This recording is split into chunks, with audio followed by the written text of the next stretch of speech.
Professor Fekhi is a reviewer of several international journals and has published more than 150 papers in international journals. But above all, I know is very well respected by his colleagues, well liked, because he's a man of promise. And you will know in a minute that although he's on crutches, having broken his tendon, he still promised the committee that he will come along with all this long journey to come here. So I think he's worthy of another award, the Bravery Award, to be able to come along and join us. We're all delighted to have Professor Ernest Fekhi to be our lecturer today. Professor Ernest.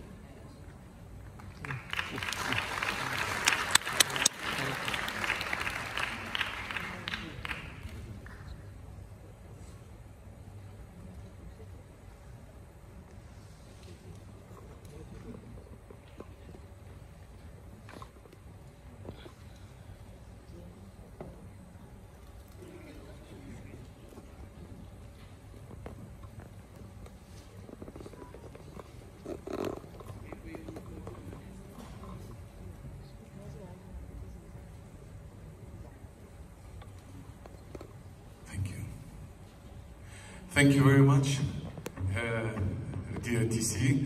I'm really happy to be here, and with the first is a lot of emotions, because since 1 year now I'm chair-elect of ASHRAE, and I'm happy that we concluded the MOU with Aspire to be sister societies, and hope that the next step, Aspire will jump to participate actively in the guidelines of ASHRAE like other societies, and I will push forward that this happen. I'm really happy thank you very much for the introduction and the honor you gave me. Even I'm handicapped, I really made all the efforts to be here. And I'm really thankful also because after our discussion to change the title, however, when preparing the slides, I find it sneezy. In a way, it's not actually evidence-based what I found, because I tried to compile and to be inspired, because it's actually a philosophical question. I have nothing to declare despite the fact that I'm the chair-elect of ASHRAE, and my presentation will cover these 5 chapters. Let me start first with the definition. What encompasses to reproductive surgery it covers a broad spectrum of surgical intervention aimed at resolving fertility issues, correcting the anatomical abnormalities, and improving overall reproductive health. And these procedures can be categorized actually to the following several types, like fertility-enhancing surgeries, that are the procedure to improve the chances of conceptions, like tubal surgery and varicocele repair for men. It also helps to the correction of congenital anomalies such as uterine malformation that can affect fertility and pregnancy outcomes. It may help, and I use may actually because it will relieve symptoms, patients from the pain, help to remove a uterine fibroid, reversal surgeries, and also is very important for emergencies like ectopic pregnancy. Reproductive surgery actually extends beyond these technical and medical aspects, touching upon profound elements of human life and well-being, like facilitating parenthood and also improving quality of life in conditions like endometriosis and uterine fibroid that can cause pain and discomfort, affecting individual quality of life. And also it helps actually patients to relieve the psychological impact, because we know fertility may have a deep psychological impact leading to feeling of inadequacy, depression, and stress. And of course, one of the most challenges that reproductive surgery is facing is the lack of RCTs, because they are very difficult to realize. And actually, the surgeon is considered by the others is that his science is ego-based, not evidence-based. That's why we have really to make relative all these decisions, and of course to see where surgery is important. And which is very important that the reproductive surgery actually is benefiting from a technological advancement that aim to improve patient outcomes, reducing recovery time and minimizing complication. And you know that laparoscopy and hysteroscopy have become a gold standard for many reproductive procedures, and they can offer advantages for smaller incision, less pain, and quicker recovery time. And now, with robotic surgery, it had enhanced the precision, the flexibility, the control beyond the capacity of conventional techniques, especially complex procedures. And of course, one may ask, and the success rate. And actually, when we look through the research, the procedures vary widely depending on the type of surgeries. Actually, when you take for tubal surgery in infertility, the rate of success rate will vary from 40 to 70%, and this depends on the extent of damage of the surgical techniques. Another challenge is especially the costs, especially for robotic surgery, and that can be costly, making them inaccessible for some patients in different countries. And talking about this topic, it comes that access to care depends on the geographic, the health insurance, the social economic factors that can limit the access to specialized care. And while rare complications such infection, bleeding, damage to surrounding tissue can occur, necessitating careful patient selection and surgical planning. Then, what is really the future curriculum of a trainee in reproductive surgeon? What have he to integrate? And also I remember that when we had to take over and integrate informatics and computer science in medical medicine, it was very, very difficult. And now for the future, the surgeon has to integrate 3 fields or 3 domains in his curriculum. The first one is the precision medicine. As you know, precision medicine means that tailoring treatments to individuals based on genetic profile, healthcare provider can improve surgical success rate in minimizing complications. And genetic testing also help in a way to identify individual risks of adverse reactions to certain medications or those with genetic conditions that could affect surgical outcomes, allowing personalized surgical planning. And by personalized treatment means that the surgeon can devise the treatment plan that are high tailored to the patient's specific condition and that improve the likelihood of successful surgery and fertility restoration. The second field is regenerative medicine.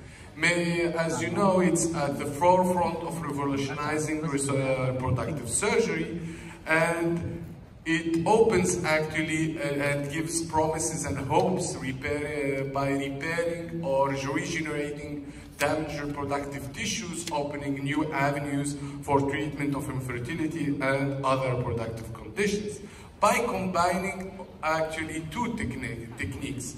And therefore, the surgeon has to also at least expose to these 2 sciences. The first one is the importance of cell therapy.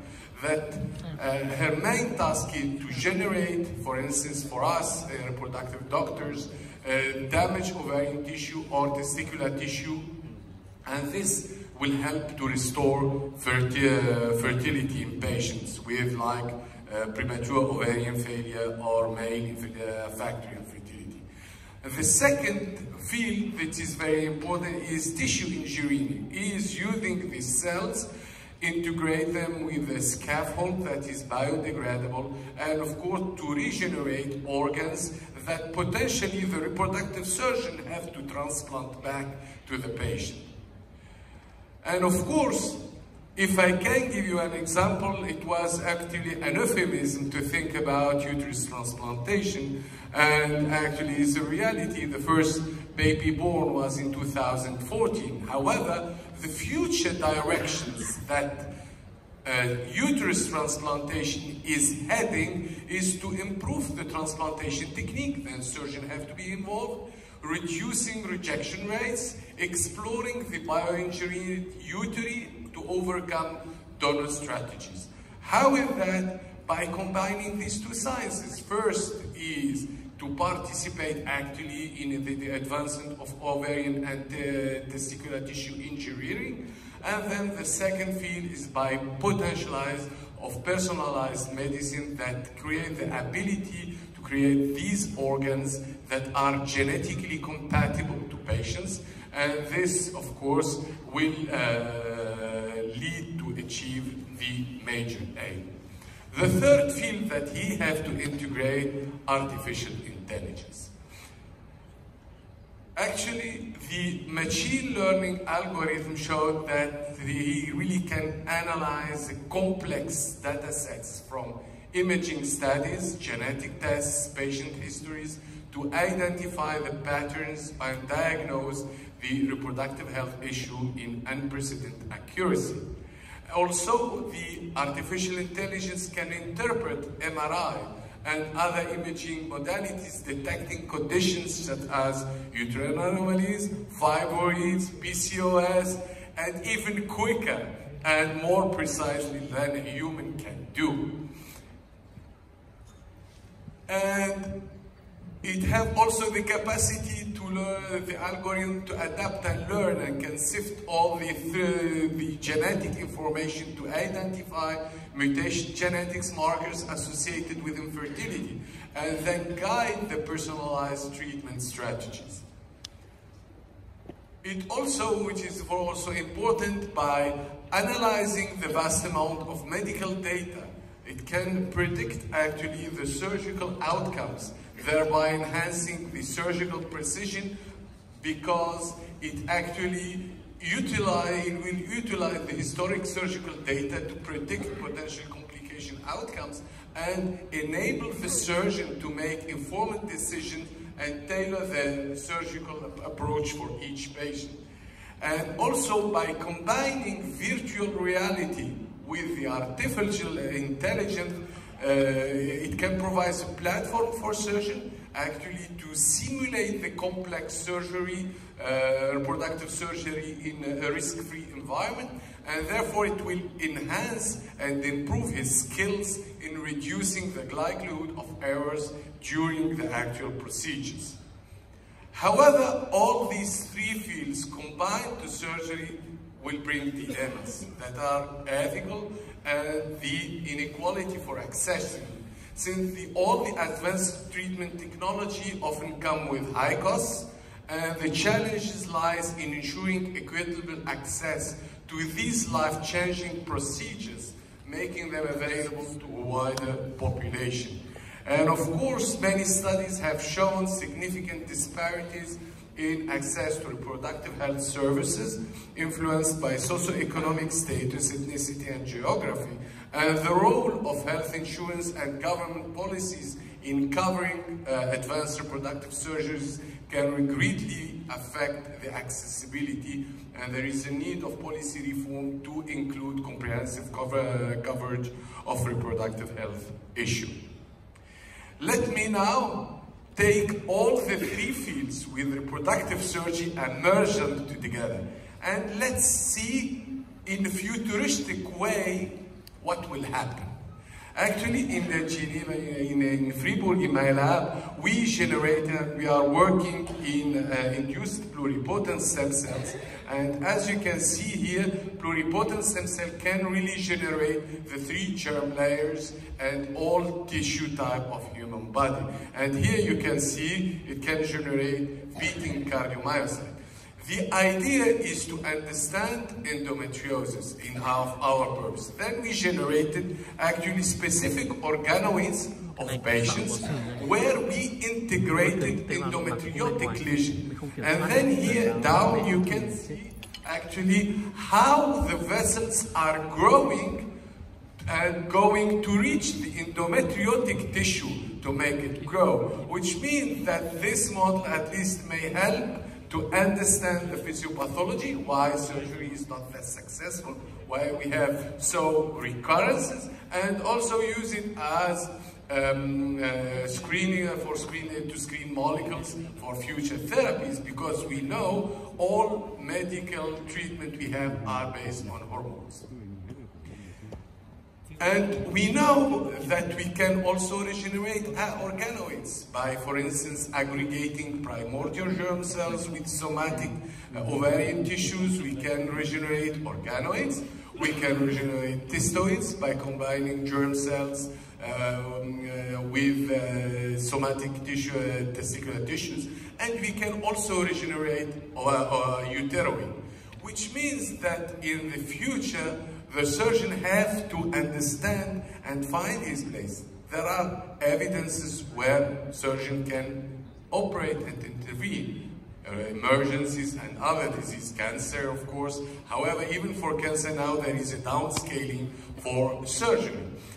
But if we look now what is happening, this is in Hana Lab, showing by putting different stem cells, he can regenerate some synthetic embryos.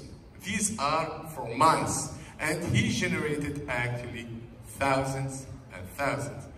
By putting them in culture, you can see actually that the blastoid is here. You have the neural fold, you have the beating heart here, and you have the allantoid. And all this is actually synthetic, which means also you have the orientation, cervical to caudal orientation with the neural fold and the heartbeat. Which means it's we can see a potential there, because it's a window, is a black window that never human really explored. However, it may create idea, because you can see here actually the blood islets here, heart beating here, vitelline circulation here, and the yolk sac. And actually we can culture these mouse synthetic embryo till 28 days post-fertilization, meaning that you have all the yolk sac, the 3 germ layers, and the amniotic cavity. Then, if we now combine this with uteroids, as I showed you before that we may grow, and we are testing this in mice embryos, actually the future probably will be this.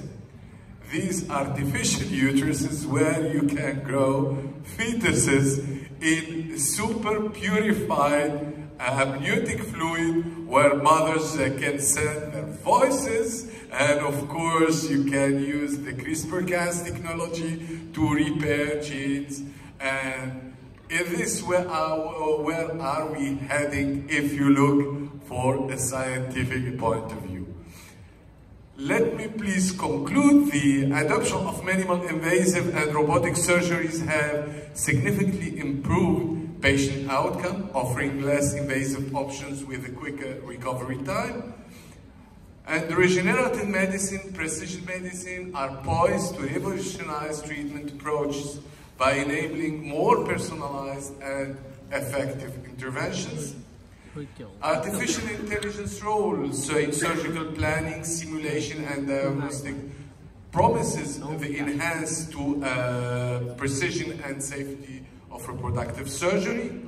And of course, all these advancements continue addressing accessibility, inequity, and ethical dilemmas remain crucial to ensure these innovations benefit all segments of society.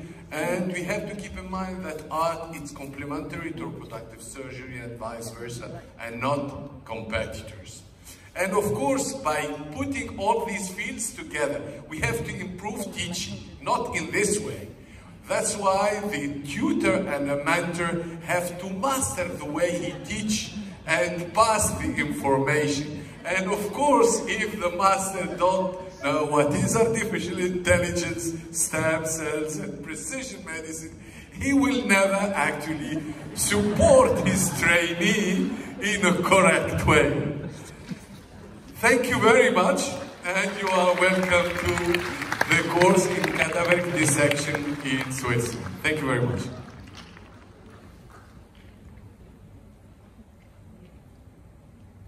Thank you, Enes, for the fantastic talk, and also to let us have a glimpse of what the future will be like for surgery. So once again, thank you. Traditionally, the Lunafield lecture, we don't have any question and answers, but I'm sure Enes will be delighted to interact with you and chat with you with coffee or any time during the conference. So once again, thank you, Enes.